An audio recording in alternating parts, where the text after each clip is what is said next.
მოგესალმებით პატრიცემულო რადიო მოსანელებო მივესალმებით ჩვენ ტელემაყურებლებს დღეს ხუთშაბათია 7:09 და ვიწყებთ ჩემს ავტორო გადაცემას განათლების რეფორმის კვალდაკვალ მე ამ გადაცემის ავტორი და წამყვანი მანა ნიკოლაიშვილი ვიმუშავებ თქვენთვის მედია კავშირი ობიექტივის ღია ეთერში 50 წუთის მანძილზე დღევანდელი ჩვენი გადაცემის თემა არის რა გამოიწვია ანტიქართულმა განათლების რეფორმამ. Აი მე თუ გახსოვთ შეგვირდით ორი გადაცემის წინ ჩვენ გვქონდა ეს გადაცემათა ციკლი და შემდეგ რაღაც სხვა ცხელის საკითხები განვიხილეთ, გვქონდა ჩართები, გვყავდა სტუმრები და ვერ მომახერხეთ ამ თემის გაგრძელება. და დღეს ჩვენ ვისაუბრებთ ამ თემაზე. დავასრულებთ შეიძლება ვერც დავასრულოთ, იმიტომ რომ პერიოდებად არის დაყოფილი სამწუხაროდ ეს ცუდი განათლების რეფორმა. პერიოდებად დაიყო, ესე იგი რა გამოიწვია რეფორმებმა, ხო? ჩვენ არაერთი გადაცემა მიუძღვენით ამას, მაგრამ ეს რეფორმები დაყვეს ეტაპებად. პირველი ეტაპი იყო, როდესაც თავისუფალი დემოკრატიული საქართველოს არჩევნების შედეგად 1990 წლის 28 ოქტომბერს ჩატარდა და მოვიდა ეროვნული ხელისუფლება. ეს იყო პირველი პერიოდი. შემდეგ პირველი ეტაპი. შემდეგ მეორე ეტაპი ეს იყო გამსახურდიას ხელისუფლების დამხობა და შემდეგ სამხედრო საბჭო. აი ამ დროს დაიწყო მთლიანად სისტემის რღვევა. მესამე ეტაპი იყო უკვე აირჩიეს პარლამენტი 92-95 წლების და შევარდნაძის პერიოდი დაიწყო. კვაჭენტირაძე იყო მაშინ განათლების მინისტრი. მეოთხე ეტაპი ისევ შევარდნაძის მმართველობას ემთხვევა და შემდეგ კარტოზია იყო ბატონი ალექსანდრე კარტოზია მინისტრი.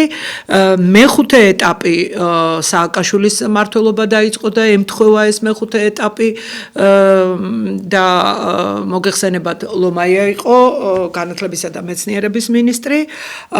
შემდეგ მეექვსე ეტაპი ისევ ემთხვევა სააკაშვილის მმართველობის პერიოდს და შემდეგ იყო ნოდია, გვარამია, დეკანოსიძე მინისტრები. შემდეგ მეშვიდე ეტაპში იქაც შეიძლება ყოველი ახალი მინისტრი, ანუ ახალ ეტაპები დგებოდა და რაღაც ახალ დოკუმენტებს და რაღაც ძალიან ცუდ და მავნებლური საქმე კეთდებოდა ყოველი ახალი მინისტრის მოსვლის დროს. შემდეგ მეშვიდე თუ აქ ამათ მივანიჭეთ ეტაპებს, მაშინ ეს იქნება მეექვსე, მეშვიდე, მერვე. ხოლო შემდეგ მეცხრე ეტაპი ეს უკვე იყო ქართული ოცნების მოსვლის ასე ვთქვათ ეტაპი და მარგველაშვილი ხანმოკლე მინისტრი იყო და შემდეგ უკვე მერვე ეტაპი იქაც ქართული ოცნების მმართველობის დროს არის ამ ეტაპების ცვლილება. შემდეგ სანიკიძე მოვიდა, შემდეგ იცვლებიან მინისტრები და 6 მინისტრი შეიცვალა აქ თუ ისა და შეგვიძლია 12-13 ეტაპია თუ მეტი არა, თუ ამ ყველა გამოცვლილ მინისტრს მოვყვებით, აი ასე მრავალრიცხოვან ეტაპებს მივიღებთ ჩვენ განათლების რეფორმირების გზაზე და კვალდაკვალ. რა მოგვიტანა, რატომ ვამახვილებთ მე ყურადღებას ამ ეტაპებზე, როგორც თქვით, ამ ეტაპებზე ხდებოდა კანონმდებლობის მნიშვნელოვანი ცვლილება ან საერთაშორისო ევროსაბჭო, ევროკავშირი და ამერიკის შეერთებული შტატების საელჩო თუ deep state თუ რაღაც ძალები, მსოფლიო ბანკი, სავალუტო ფონდი, ყველა თავიდან შადმან ვალავი, მოკლედ განადგურეს განათლების სისტემა და მეცნიერების მე ერთ-ერთი გადაცემა მიუძღვენი სტატისტიკა გამოვაქვეყნე და დაინტერესებულ პირებს შეგიძლიათ ნახოთ იქ ეხლა ამ სტატისტიკას თავიდან აღარ გავიმეორებ რაღაც ათასობით პრაქტიკულად 60%-ამდე და მეტი გაუქმდა სკოლები ბაგაბაღები 80%-ზე მეტი 90% მთლიანად განადგურდა პროფესიული განათლების სისტემა და უმაღლესების ასე ვთქვათ ფართები და ისინიც იქნა დატაცებული და კვლევითი ინსტიტუტების მთელი რიგი კვლევითი ინსტიტუტები საერთოდ გააუქმეს შენობები გაყიდეს ან მიიტაცეს და ფურცლებია ასე ვთქვათ მიკრული უნივერსიტეტებს შეუერთეს ეს კვლევითი ინსტიტუტები მასობრივი სპორტის ანუ ბავშვების გამაჯანსაღებელი სპორტული სკოლები კომპლექსური სპორტული სკოლები ეს არის სხვა ეს არის გამაჯანსაღებელი მასობრივი სპორტისთვის ფიზკულტურისთვის და იყო სპეც სპორტული სკოლები ესენი ყველაფერი ეს ქსელი გაანადგურეს მიიტაცეს და ახლა თავიდან ჩაწერეს რომ აი პროფილი არ უნდა შეიცვალოს მაგრამ იქ 7 წელი იყო აღებული თითქოს 7 წლის შემდეგ არაფერი არ ჭირდებოდა საქართველოს ან 7 წელიწადში ისე გამდიდდებოდით რომ ბიუჯეტი შეძლებდა ახალი სპორტული სკოლების და ბაზების მშენებლობას ეს ხომ ასე არ არის არა და ახლა იქ ზოგან მათი ბიზნესებია ზოგან პურის ქარხნებია ზოგან რა და ზოგან რა ზოგან საერთოდ დაანგრიეს და ააშენეს მრავალსართულიანი კორპუსები ან გახსნეს თავიანთი სხვადასხვა ბიზნესები ან გახსნეს კერძო ბაღები ან კერძო სკოლები და აი ასე მოვედით აქამდე ახლა დავსვათ მთავარი კითხვა რა გამოიწვია ანტიქართულმა განათლების რეფორმამ ესე იგი ეს იყო ანტიქართული ანტიეროვნული რეფორმა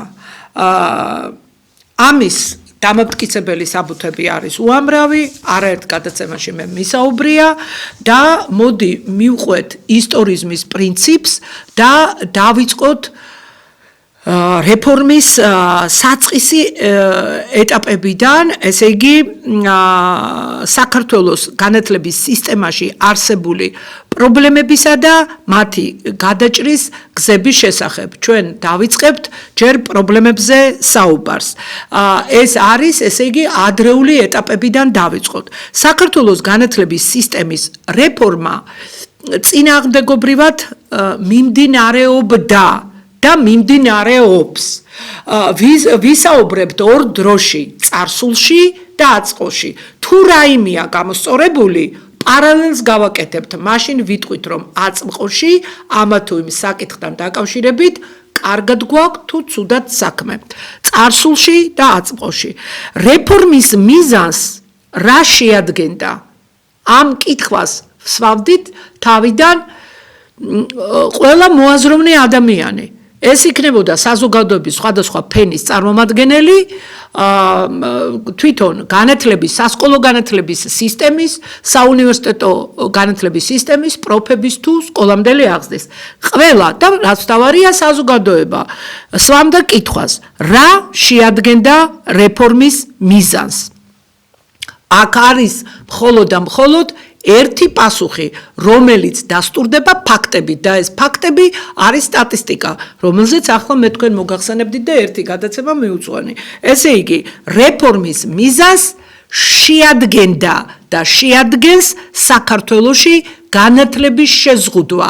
ყველა 4-ვე საფეხურზე სკოლამდელი, სასკოლო, პროფესიული განათლება თუ უმაღლესი განათლება. საგანმანათლებლო კერების ლიკვიდაცია, საშუალო საბაზო დაწყებითი სკოლების დახურვა მოხდა, კლასების შეერთება, ესე იგი კლასების შემცირება და ამით კლასების დატვირთვა ბავშვთა რაოდენობა ერთ ფინანსურ კლასში იზრდებოდა.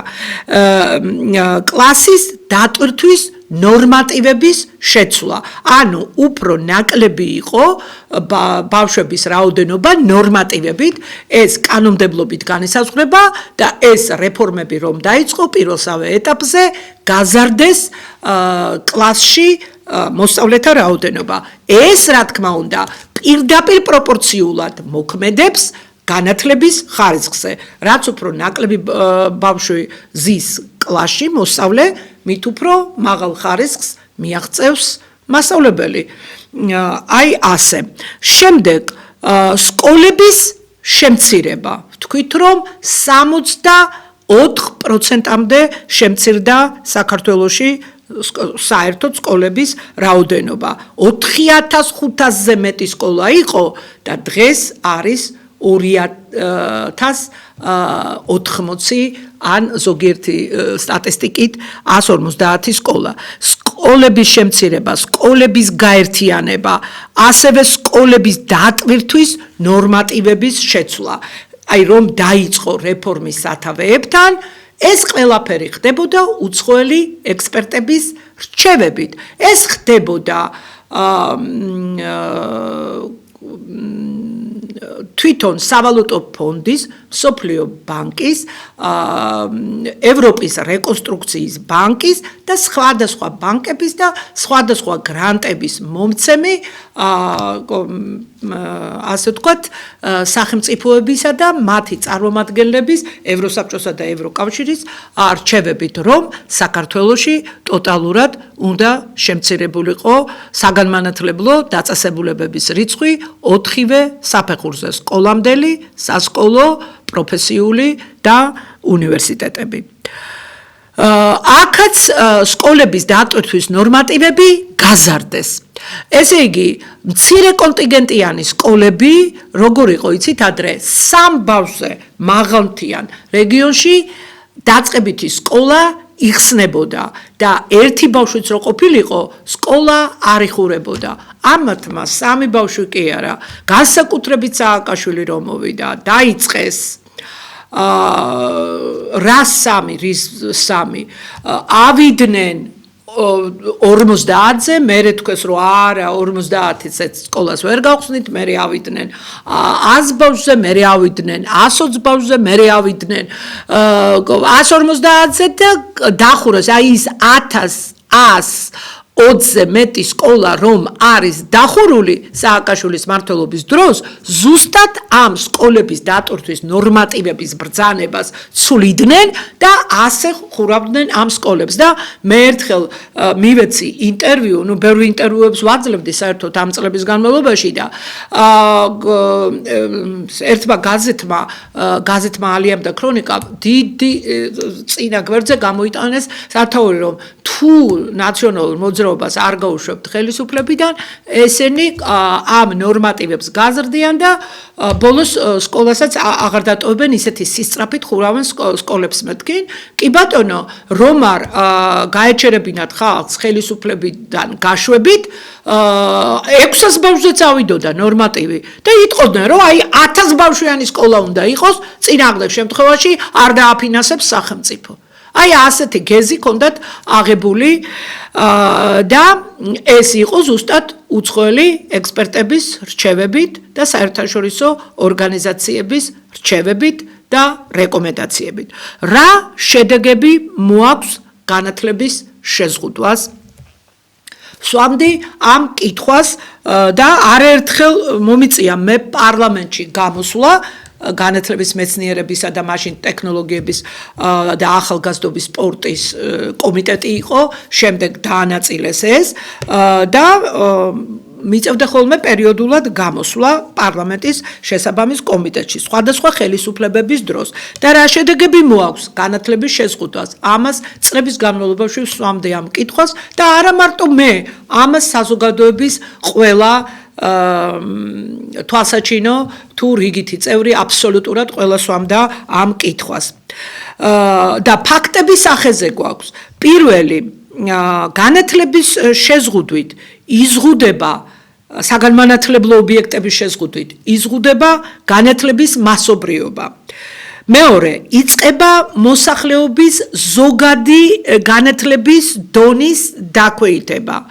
მესამე, მიმდინარეობს საგანმანათლებლო დაწესებულებების რაოდენობის კლება, ხო?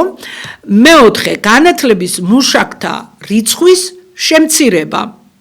ახლა მასიურად რო დახურავ იმას რომ გაანახევრებ 60%-ზე მეტ და 80%-ზე მეტ რო დახურავ და ასევე ბაგაბაღებშიც გაანახევრებ რაოდენობას, როდესაც მცირე რიცხვს ამცირებ საგანმანათლებლო დაწესება, მაშინ იმ ხალხს გადაანაწილებ, მაგრამ როდესაც ანახევრებ და ნახევარზე მეტს ხურავ საგანმანათლებლო დაწესებულებას, ამდენ ადამიანს ვერსად ვერ გადაანაწილებ.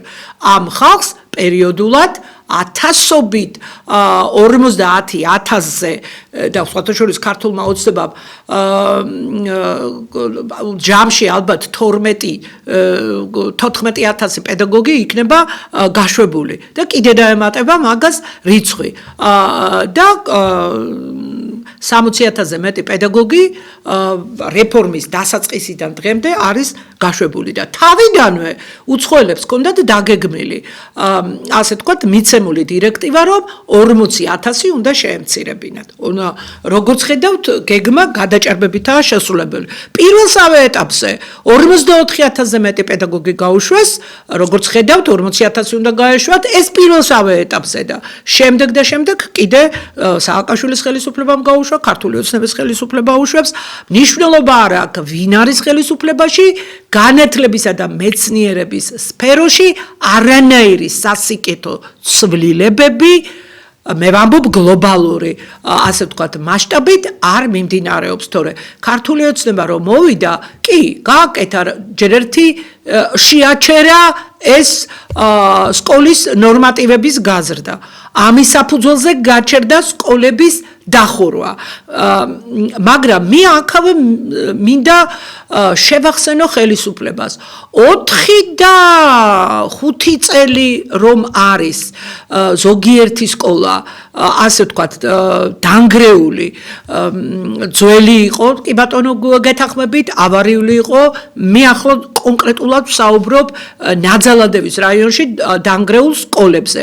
რატომ არ შენდება ეს სკოლები? რაშია საქმე? ვეკითხები ხელისუფლებას, რაშია საქმე? რატომ არ იწყება ამ სკოლების მშენებლობა? როგორც მშობლები მეუბნებიან, ელოდებიანო, რომ რაღაც გარკვეული წლები გავიდეს, ხალხს მიავიწყდეს და შემდეგ მოხდება იქ კორპუსების მშენებლობაო. ღმერთმა არქნას ეს. მე ამას არ ვამბობ. მე როგორც გადმომცა არაერთმა იმ უბნის მაცხოვრებელმა და რომლებიც პოტენციურად არიან მშობლები, ამბობენ, აი ხალხში დადეს ასეთი ხმა და აუცილებლად გამოვიდეს ხელისუფლების წარმომადგენელი, ვისაც ეხება ეს და გააკეთოს განცხადება არა პირადად ჩემთვის, კი ბატონო, ჩვენ გადაცემასაც გამოიხმაუროს, მაგრამ ხალხისთვის ეს აწუხებს მშობლებს, ეს აწუხებს ბავშვებს. განათლების ხარისხი ეცემა, შეხიზნულები არიან შეჭრილ და მეორე და მესამე ცვლაში ამ დანგრეული სკოლის მოსწავლეები და ასევე შეწუხებულები არიან პედაგოგები და სკოლის დირექციები. რა თქმა უნდა, ხარისხზე ჩვენ ვერ ვისაუბრობთ, რომელსაც რამდენიმე ათეული სკოლა დანგრეულია და არა მარტო ნაძალადევის რაიონში, სხვაგანაც არის ასეთი მდგომარეობა ისანი სამგორიდანაც დამიკავშირდნენ. ასე რომ ეს დროში არ უნდა შეიძლება ასეთი ფორმით ხურავთ სკოლებს თუ რა არის, უნდა გაკეთდეს განცხადება. შემდეგ იწყება მოსახლეობის ზოგადი დონის დაქვეითება. მიმდინარეობს საგანმანათლებლო დაწესებულებების რაოდენობის კლება, განათლების მუშაკთა რიცხვის შემცირება და შეიქმნა თანამედროვე განათლების ისეთი კონცეფცია, რომლის თანახმადაც ახალგაზრდას არ ეძლევა უფლება მიიღოს განათლება დაუბრკოლებლად თავისი სურვილისა და შესაძლებლობის კვალობაზე. პირველ რიგში აქ იგულისხმება ის, რომ მკაცრი აღრიცხვის დოკუმენტები და სტატისტიკის დეპარტამენტი, რასაც ითხოვდა და ითხოვს სპეციალური ფორმებია, იქ იყო 3 კილომეტრ რადიუსიანი წლების წინ, ანუ 3 კილომეტრზე მეტად ბავშვს არ უნდა ქონოდა გასავლელი მანძილი და ეს კომუნისტების დროს და ჩვენ ახლა რას ვაკეთებთ? ნებისმიერ ადგილზე ვარეგისტრირებთ ამ ბავშვებს და არის ესე იგი გაუთავებელი და ქალაქის ერთი ბოლოდან მეორე ბოლოში დადიან ბავშვები და იმ სკოლებში ვერ ხვდებიან ბავშვები, რომელიც მისი სახლის ან მისი კორპუსის წინ თუ უკან ან გვერდზე არის. რა არის ეს მავნე პრაქტიკა? საცხოვრებელი ადგილი არ უნდა იყოს გათვალისწინებული? ან ვის რა შეჭირდება ეს ელექტრონული და ისა რა ქვია, დარეგისტრირება? ეს არის გასაუქმებელი, ეს ელექტრონული დარეგისტრირება.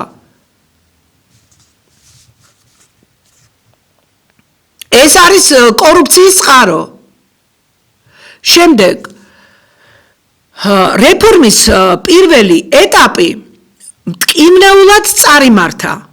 ეს არ არის ჩემი სიტყვები, ეს არის შეფასება მაშინდელი პრეზიდენტის, პრეზიდენტ შევარდნაძის.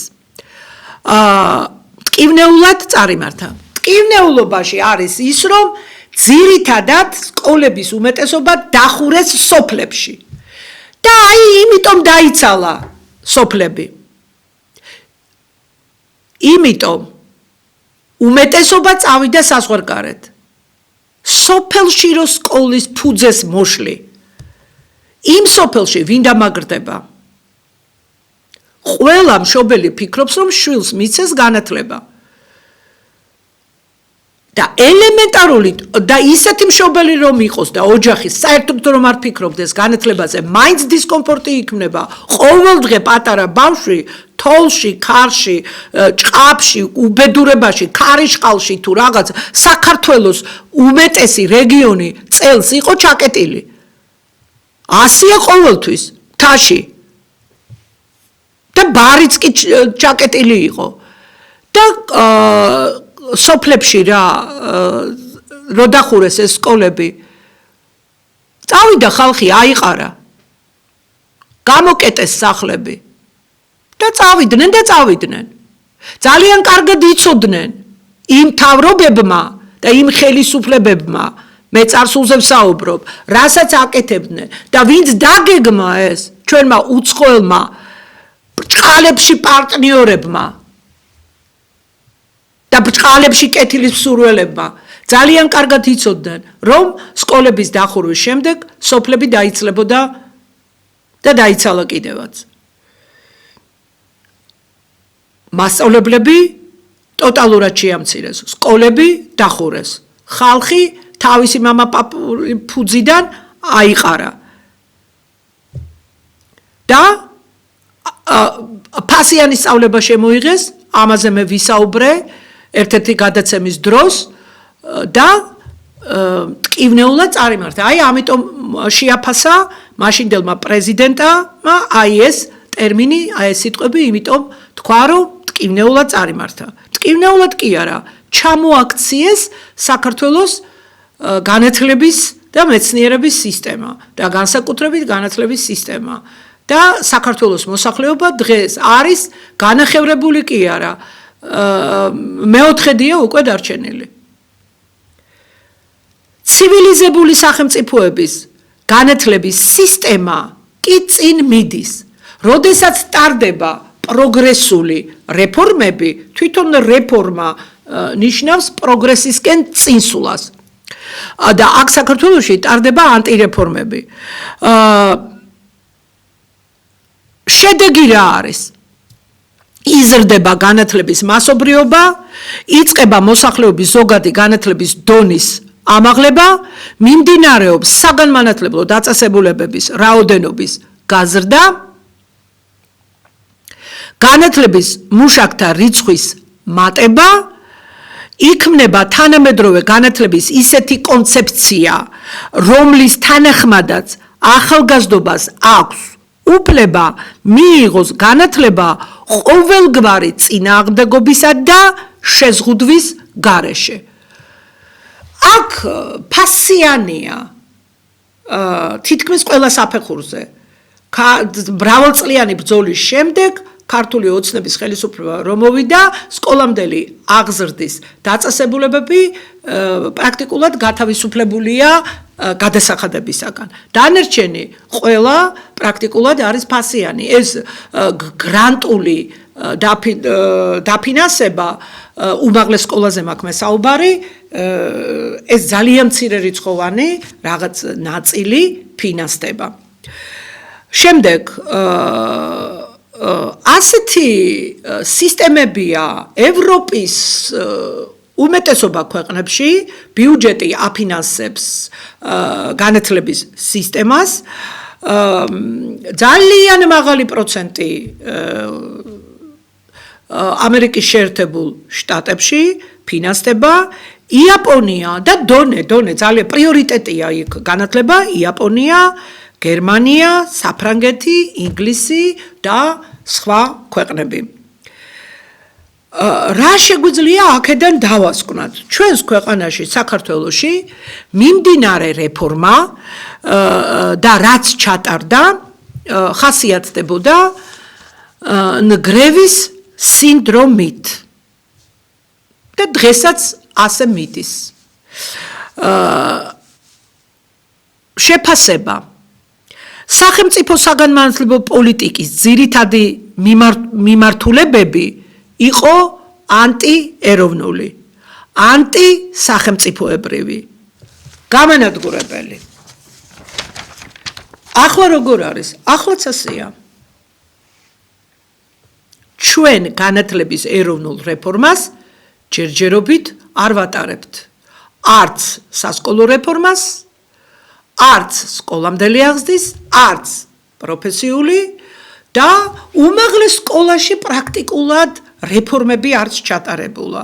და რაც ჩატარდა, ესეც ანტირეფორმა და რაც ახლა უნდა გაკეთდეს დაანონსებულია, არ ვიცი ეს რამდენად ეროვნული რეფორმა იქნება, მაგრამ მოთხოვნა არის საერთაშორისო ორგანიზაციებიდან, ეს შევარდნაძის პერიოდიდან მოდის, მოსულია ასეთი დირექტივა, რომ უმაღლესი სასწავლებლების რიცხვი უნდა შემცირდეს. კი ბატონო, უნდა შემცირდეს ნამდვილად, მაგრამ არა სახელმწიფო უნივერსიტეტების ხარჯზე. უმაღლესი სასწავლებლების რიცხვი უნდა შემცირდეს, კერძო უნივერსიტეტები უნდა შემცირდეს, მაგრამ კერძო უნივერსიტეტების შემცირება თუ უნდათ გახსნიდნენ ამდენს? არა, რა თქმა უნდა. აქ საუბარია და ის დირექტივა მოსულია, კიდევ ვიმეორებ, შევარდნაძის პერიოდიდან დაწყებული. შევარდნაძემ ეს არ გაატარა.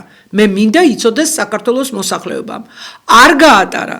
შევარდნაძის დროს იყო მოსული მეცნიერებათა აკადემიის კლუბად გადაკეთება. არც ეს პროექტი არ გაატარა. შევარდნაძე. ვინ გაატარა? ვიცით, გაატარა სააკაშვილმა. მეცნიერება საქართველოში არის განადგურებული. განადგურებულია, დაარბიეს, კიდევ ამბობ, შენობები მიიტაცეს და მეცნიერება რაღაც რუსთაველის ფონდი შეიქმნა რომელიც განათლების სამინისტროს დაქვემდებარებაშია და ფინანსდება და ეს არ არის საკმარისი და ის რუსთაველის ფონდიც მართლობას თელი დოკუმენტები და ყველაფერი ძალიან წლების განმავლობაში ყველა უკმაყოფილოა ამ ფონდის მუშაობით და ეს თანხები არ არის საკმარისი.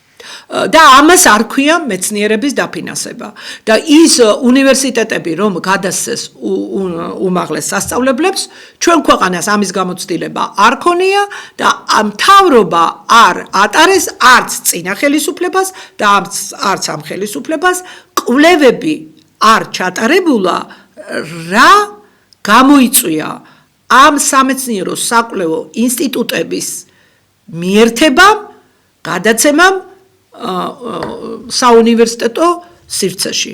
როგორ მუშაობენ ისინი? ირღვევა თუ არა მათი უფლებები? მე ვიცი რომ ირღვევა.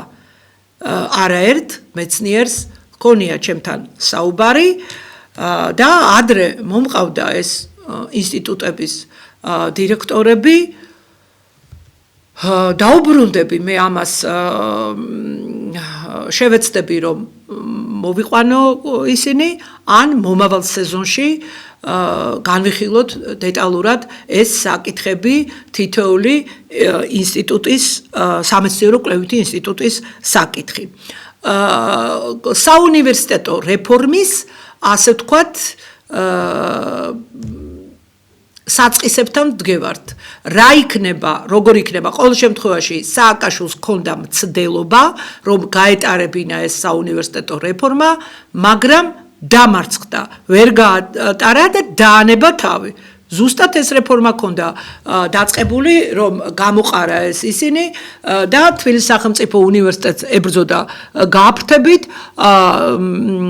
სულხან საბა პედაგოგიური უნივერსიტეტი შეაერთა უცხოენათა ასევე პედაგოგიურ უნივერსიტეტთან, შეიქმნა ილიას სახელმწიფო უნივერსიტეტი, არაპედაგოგიური პროფილის უამრავი კვლევითი ინსტიტუტი და ბაზები გადასცეს და დღეს ქვეყანას მე წინა გადაცემაზეც ვისაუბრე, ეს არის დრო არითმეს, სასწრაფოდ უნდა მოხდეს აღდგენა პედაგოგიური უნივერსიტეტის და ილიაონს უნდა ჩამოერთვას ყველა ის სამეცნიერო საკვლევო ცენტრი, ინსტიტუტი, სხვადასხვა ქონება, უძრავი, მოძრავი, რაც არ ჭირდება პედაგოგიური პროფილის საგანმანათლებლო პროგრამების გასატარებლად. ასეთი ქონება ბევრი აქვს და პედაგოგიური პროფილის უნივერსიტეტი უნდა გახდეს და უნდა მოამზადოს პედაგოგები ყველა საგანში. შემდეგ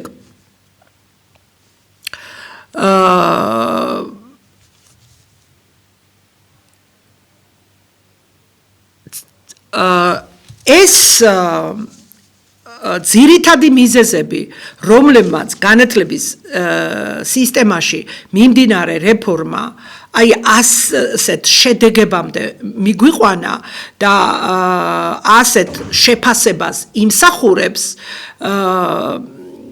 აქვს თავისი გამომწვევი მიზეზები, ხო? რეფორმა არ მიმდინარეობდა და არ მიმდინარეობს წესის დაცვით. არ არის გათვალისწინებული ეროვნულობა, ქართველი ერის სასიცოცხლო ინტერესები, სარწმუნოება, ეროვნული საგანმანათლებლო ტრადიციები, ეკონომიკის თავისებურებები და სოციალური წყობის სპეციფიკა, ერის განწყობილება და დამოკიდებულება განათლების მიმართ. რეფორმის გასატარებლად საჭირო ნორმატიული ბაზის მომზადება, საჭირო სახელმწიფო დოკუმენტების მიღება. ეს ხომ არის საჭირო? რა ხდებოდა ამ კუთხით და რა ხდება? წინადადებები და ნაკლოვანებები. პირველი, განათლების სისტემის მუშაკთა ფართო წრემ არ იცოდა და დღესაც არ იცის თუ ვინ არის კონცეფციის სახელმწიფო პროგრამების ავტორები. არა, ახლა განათლების ასე ვთქვათ საუნივერსიტეტო საფეხურის რეფორმა რომ მიდის, პრემიერ-მინისტრმა გამოაცხადა, რომ საქართველოს მთავრობა არის ასე ვთქვათ განმახორციელებელი, შემქმნელი და თვითონ პრემიერ-მინისტრი.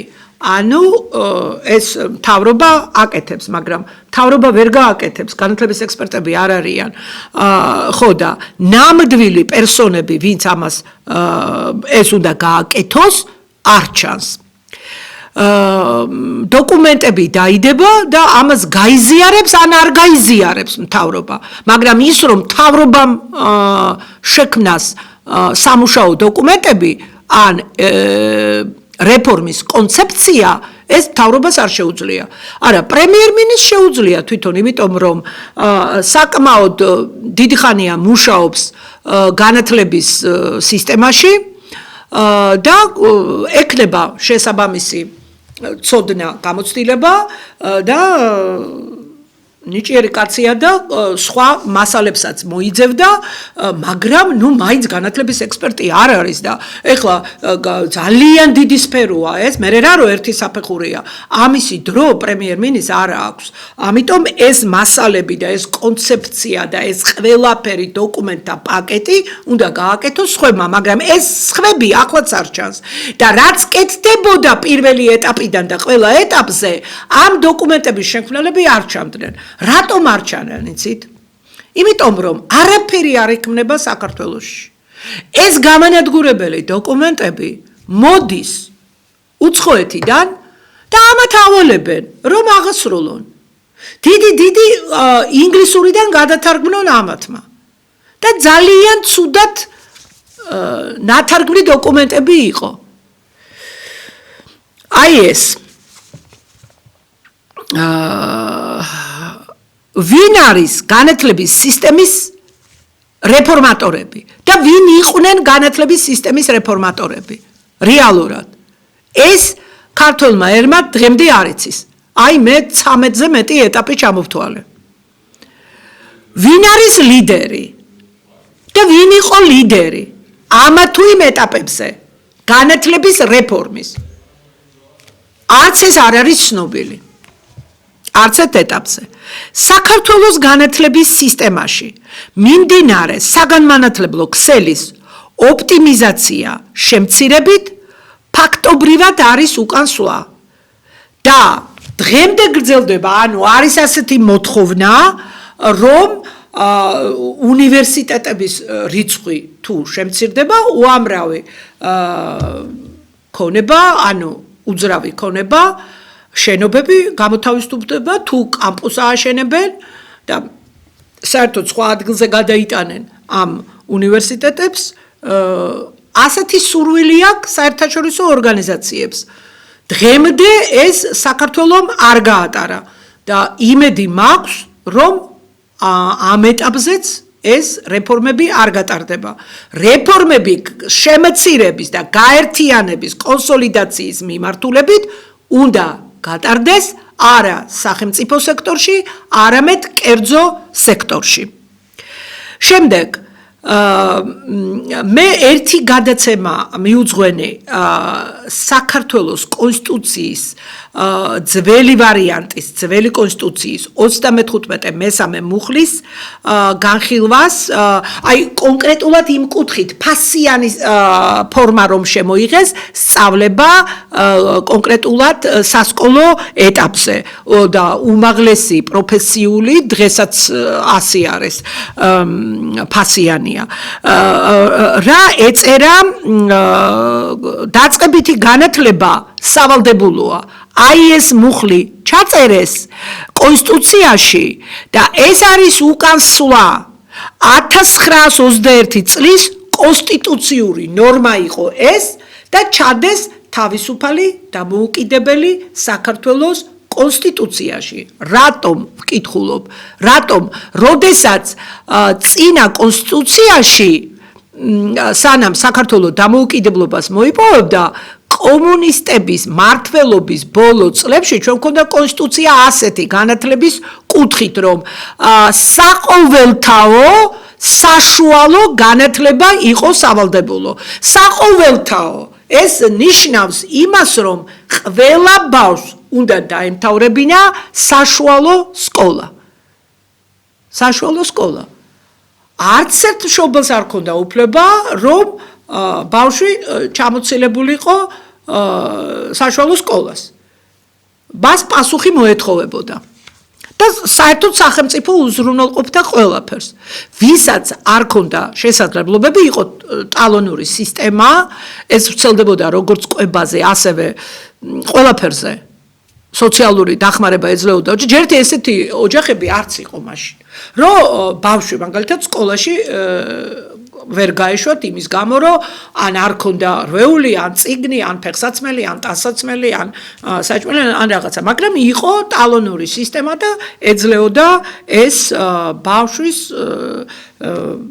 ასე ვთქვათ, უფლებები რომ არ დარღვეულიყო.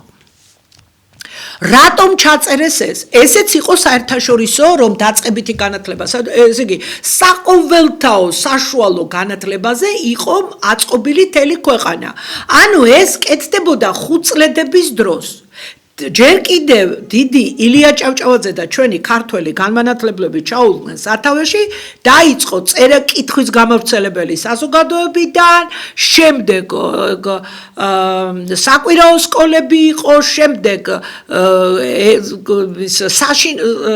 სახლში აძლევდნენ განათლებას, შემდეგ ორკლასიანი სასწავლებლები შემოვიდა, შემდეგ 3 წლიანები, შემდეგ 4 წლიანი და გაიზარდა ასე, შემდეგ 7 წლედები იყო, მერე 8 კლასი, მერე 9 წლიანი, მერე საშუალო სკოლაზე გადავიდა, აი ასე ეტაპობრივად შენდებოდა საგანმანათლებლო სისტემა და აი ეს 5 წლედების მიხედვით ეს შენდებოდა და 5000-მდე სკოლა იყო საქართველოში 70 წლის მანძილზე მიდიოდა ასეთი აღმშენებლობა და აი ამ კონსტიტუციური მოთხოვნის საყოველთაო საშუალო განათლების მორგებაზე მიდიოდა ეს აღმშენებლობა და ეს რომ ჩაიწერა კონსტიტუციაში, იმიტომ დაიწყო ამ სკოლების დახურვა.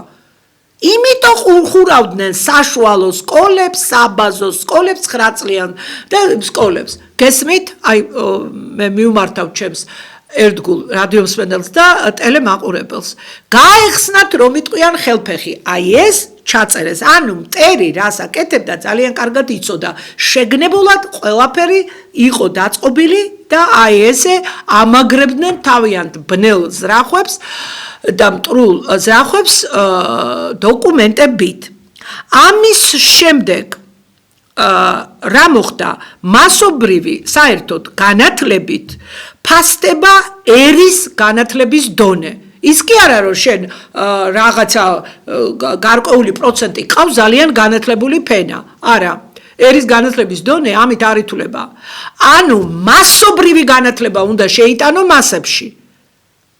მაშინ ითვლება ერი განათლებულად. ხოლო ერის განათლების დონით საზღვრავენ ქვეყნის ცივილიზაციას. და ჩვენ ოდითგანვე ვიყავით ცივილიზებული ერი. მაგრამ ახლა რა ვართ, არ ვიცი. ახლა ჩვენ გვჭირდება უკვე ისეთი რეფორმები გაატარეს, წერა-კითხვის გამავრცელებელი საზოგადოება. შემდეგ ასეთი შეფასება მივეცი მე თავის დროზე. სოფლიო პრაქტიკაში მიღებულია ეტაპობრივი გადახედვა განათლების საწყისი სტადიიდან, რაც ჩვენმა ქვეყანამ გაიარა, უმაღლესისაკენ და საქართველოს მაგალითი კი რაც ჩაეწერა საყოველთაო საშუალო განათლებიდან დაწყებითი განათლების სავალდებულობაზე ჩამოვარდით უცბად, ეს უკან სვლა სოფლიო პედაგოგიურ პრაქტიკაში არ დაფიქსირებულა. ჩვენ ვართ ერთადერთი ქვეყანა, რომელმაც საყოველთაო საშუალო განათლებიდან უცბად ჩამოვედით დაწყებით განათლებაზე. ქვეყნის საგანმანათლებლო სისტემის მოწყობა მიმდინარეობდა აღნიშნული კონსტიტუციური ნორმის შესაბამისად. აქედან გამომდინარე მიმდინარეობდა და მიმდინარეობს ქსელის ოპტიმიზაცია. დღესაც არ არის საყოველთაო საშუალო განათლება სავალდებულო. არ საშუალო განათლება სავალდებულო. საბაზო განათლებაა სავალდებულო. რომელიც გაზარდეს 10 კლასის ჩათვლით. ესე იგი, შემცირებული სკოლების, აქედან გამომდინარე მიმდინარეობს ქსელის ოპტიმიზაცია, მიმდინარეობდა და მიმდინარეობს, ესე იგი, შემცირებული სკოლების რეორგანიზაცია, საგანმანათლებლო დაწესებულებების, კლასების დატვირთვის ნორმატივების შეცვლა, კადრების შემცირება. იგივე პროცესები და იგივე რჩევებია უმაღლეს სკოლასთან დაკავშირებით. შემდეგ, მეხუთე ფაქტორი, სწავლების ფასიანი ფორმის შემოღება კონსტიტუციის 35 მესამე მუხლში ჩაწერეს ასეთი რამ. სკოლამდელ აღზრდას უზრუნველყოფს სახელმწიფო, დაწყებითი განათლება სავალდებულოა, სახელმწიფო თავის ხარჯზე უზრუნველყოფს საბაზო განათლებას, მოქალაქეს უფლება აქვს კანონით დადგენილი წესით და განსაზღვრულ ფარგლებში სახელმწიფო სასწავლებლებში უფასოდ მიიღონ საშუალო პროფესიული და უმაღლესი განათლება. ანუ კანონით დადგენილია ის, რომ შეზღუდული ფორმით აფინანსებდა მხოლოდ 30%, მოსწავლეების 30% აფინანსებდა სასკოლო განათლების 30% აფინანსებდა და 70% დატოვა დაუფინანსებელი